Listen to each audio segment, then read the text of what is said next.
Over the past few months of being isolated during these crazy times, I've turned back to playing past Mario games, enjoying all the amazing titles in the series. This has spawned countless videos on my channel, like the best level in every Mario game, the worst level in every Mario game, the hardest level in every Mario game, and the topic of today's video, the weirdest level in every Mario game. Now, when I say weird, I'm talking about the strangest, most unique, full of very different enemies, layouts, and challenges. I'm gonna stay away from levels I've brought up from previous videos, and oh yeah, my name's Copycat, and if you haven't yet, then please subscribe to my channel, and hit that bell button to stay notified when I upload new videos.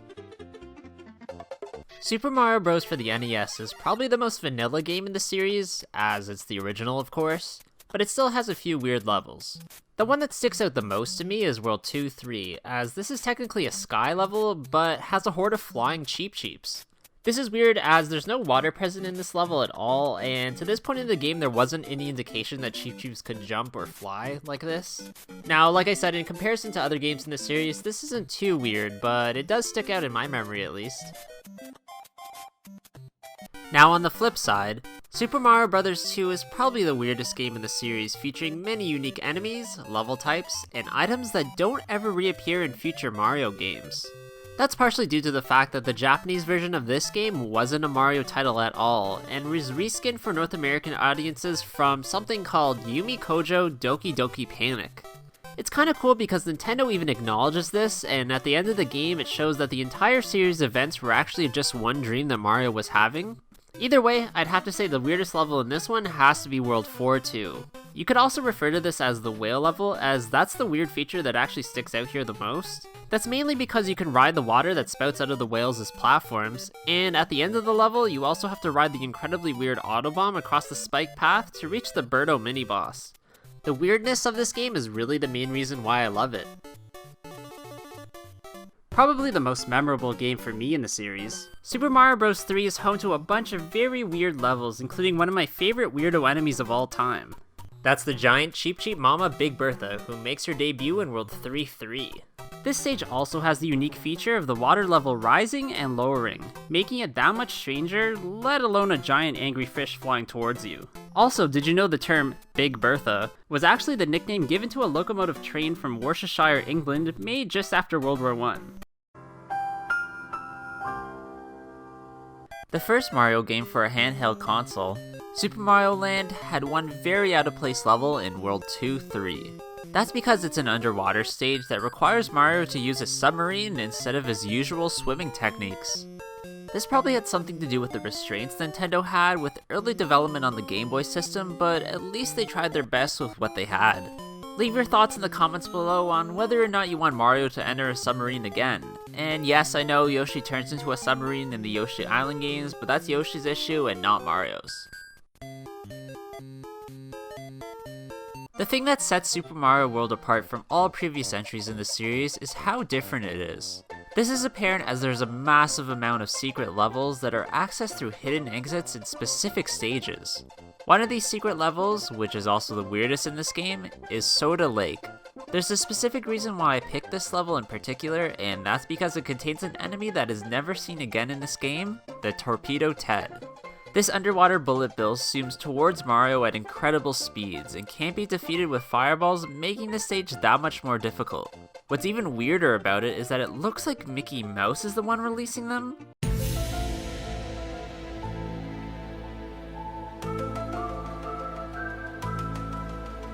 For North American fans, Super Mario Bros. The Lost Levels seems like a weird game at first glance, as its presence in Super Mario All-Stars seemed very out of place. However, in Japan it was the norm, as it's actually the real sequel to the original on the Famicom. The levels themselves are a bit harder than what were previously seen in the series, but things didn't really get weird until World 9-1 or Fantasy World. This first level is strange because it takes place in the normal overworld setting, but things are immediately off as you discover everything is completely submerged in water, and a combination of both land and sea enemies both attack you. This continues for the rest of Fantasy World and always left me feeling really weird after. Super Mario Land 2 is a very strange game when compared to others in the series, and this is even more evident when you start to look at the weird zones that appear in the even weirder Mario Land overworld. The one that's the most out of place is the Pumpkin Zone, which consists of really messed up enemies like the Barrow, the Kakakara, which is literally a flying foot with an eyeball, the Piku, which is this really gross looking flying leech thing, the Jason, who is more or less a copyright infringement waiting to happen, and of course the Witch Boss, who may have been the inspiration for another witch in another Nintendo franchise. However, what freaks me out the most is Pumpkin Zone Area 2, as that entire level is literally a spooky graveyard. You really don't see stuff like this in any Mario game again until the Galaxy series.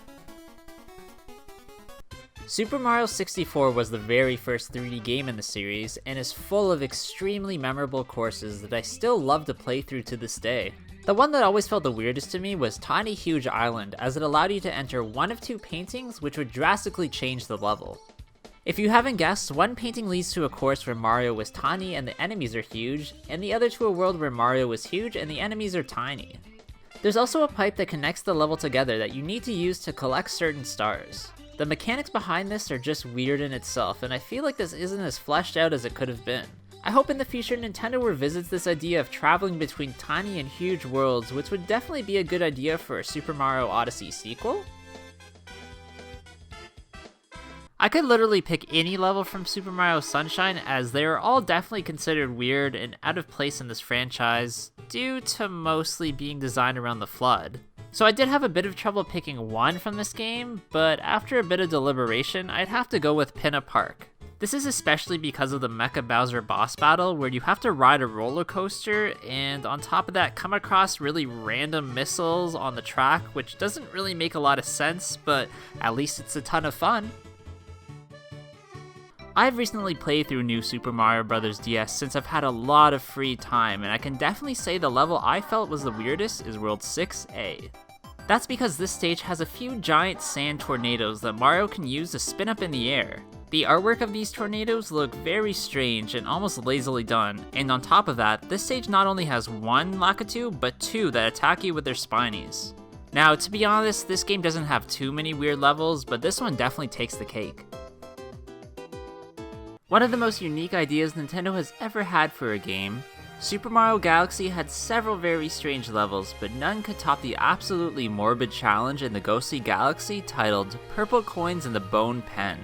Here you have to use the pull stars to maneuver Mario around the maze, collecting purple coins before the timer runs out. Now this maze isn't normal, as the bones disgustingly still have meat on them, which honestly just freaks me out and makes me feel really queasy. I think it would have been better if they just didn't have meat on them, sort of like a dry bone feel. I don't know, this is just straight up weird. New Super Mario Bros. For the Nintendo Wii was another game that was difficult to pick the weirdest level from, but in the end the one I settled on is World 5-5. That's because this air level has you using flying manta rays as platforms to traverse across the stage.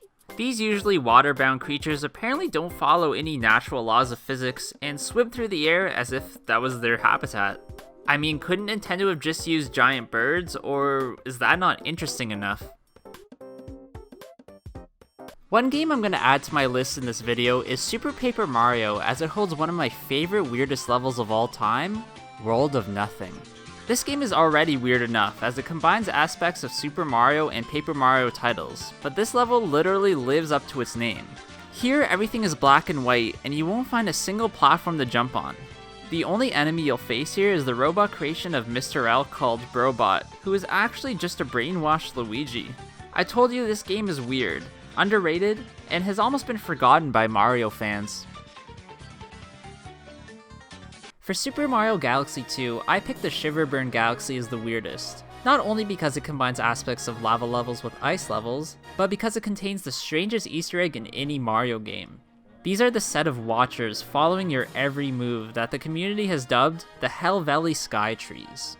These can only be seen if you enter into first-person view and look towards the top of the canyon to your left. A developer must have added these without anyone's knowledge as a sort of weird creepypasta Easter egg that totally freaks me the F out. I wouldn't say any of the levels in Super Mario 3D Land are extremely weird, but I would definitely say that the World 6-3 Ghost House is very unique because of its maze-like aspects. Now, I'm not talking about a traditional labyrinth style, but more of a choose the right path mechanic, which is very reminiscent to some levels in Super Mario Bros. all things considered, Super Mario 3D Land played things pretty safe in this new style, but it was still very fun. Now, Nintendo almost played it too safe in New Super Mario Bros. 2, as it didn't really bring anything new to the table, and many fans kinda just felt like it was a cash grab, or coin grab. Either way. After playing through this game recently, I'd have to say the weirdest level is Star World 6, as it's a fortress level that's underwater.